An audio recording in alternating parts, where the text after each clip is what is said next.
My name is Karl Stewart and I'm Global Brand Director for the Tomb Raider franchise, and I'm sporting a fabulous Movember moustache this November. So Karl, what were your goals heading into this reboot? So one of the biggest goals we had was not to throw the baby out with the bathwater and not forget who we are. We're Tomb Raider. We've been around for 16 years. We've had 8 different games, and when we began this process, we said, let's not forget that it's been built on some very core pillars: exploration, puzzle solving, combat. And as we started to reimagine this new story and this new vision, we started to focus on how do we bring those pillars to today's audience in a very new and fresh, different way. So some of the systems we've played today are really the heritage of Lara Croft, and Tomb Raider is still there, but it just feels like it's fresh. And what influences did Hollywood play in making this reboot? Quite a lot. We've looked outside of gaming, which is a big thing for us. You know, I think we want to make sure that we're taking inspiration from many different areas, such as the James Bonds and the Batmans, and even the movies and the TV shows that haven't necessarily worked. Just because you have an IP that's familiar doesn't mean that you can just automatically reimagine it and it'll become a blockbuster. It takes a lot of time to sit and go through what is it, what are the characteristics, and what are the changes that naturally have to be made, but what are the things you cannot forget. You know, so for instance, you know, you watch a James Bond movie and Daniel Craig may feel a bit rough and rugged, but when you listen to what he says and how he acts, it's still a classic James Bond movie. But it's just you now see a different personality in that character.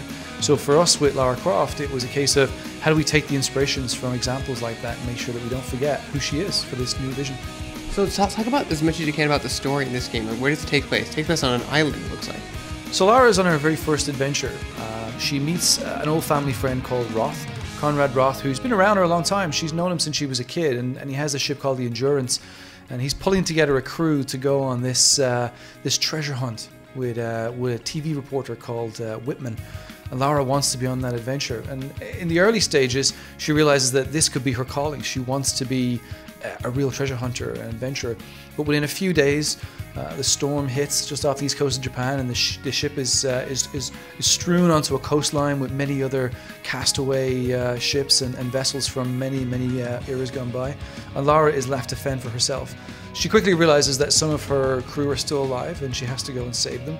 But she's also realizing there's a mystery on this island. There's something to uncover. There's something going on that she not only didn't know anything about the island, but now she knows that there's something terrible that she needs to uncover. And this is where we get to see Lara sort of evolve and become a treasure hunter.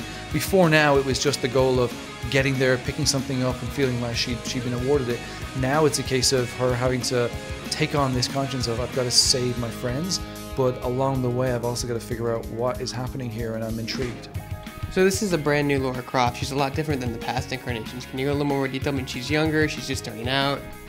Yeah, from the outset we wanted to bring a personality to our character. We wanted the player to feel close to her and understand her decisions, what motivates her, what makes her go in one direction versus another.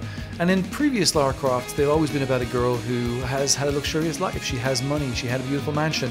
She could have paid for a trip and bought a boat and paid to be on this trip on her own and hire a crew. But this Lara is not the same. This Lara is a girl who wants to be accepted. She wants to go through experiences just like everybody else. And we really sort of introduced the player to that character in a way that plays out in the first 90 minutes, where she doesn't even interact with many people until she's forced to have to make her first kill. And in doing that, we go through a turning point in our character. We see something in her which we've never seen before.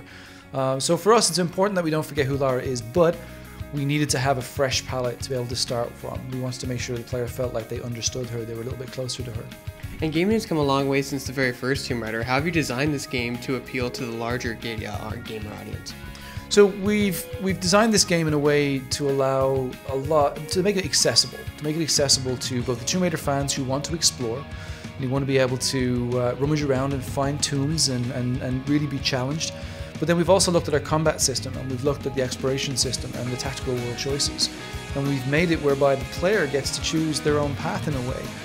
We're not an open world game, and the decisions you make won't change the ending of the game, but they will change many things inside of the game, such as whether or not you can retraverse an area because you've been gear gated and you've got a new piece of equipment, or whether you go into the combat and you want to upgrade a whole separate set of survival gear and story arc kind of changes to the way in which you think about a situation. So whereas Sometimes you can go in and you can just be gung-ho. You can take on as many people are coming at you, or you can upgrade certain skills that give you the chance to be able to be a bit more stealthy, a little bit more decided on what you're going to do. And in addition to that, we've built a melee system that also is intuitive. It shows that if Lara gets close to somebody, you can decide how you deal with the situation. You can attack them from close up, hit them with a rock, stick an arrow in their neck, or you can push them away and take them out with your gun. So really, we've brought choices for the players to be able to make a decision as to how they want to play it, which to us makes it a lot more accessible.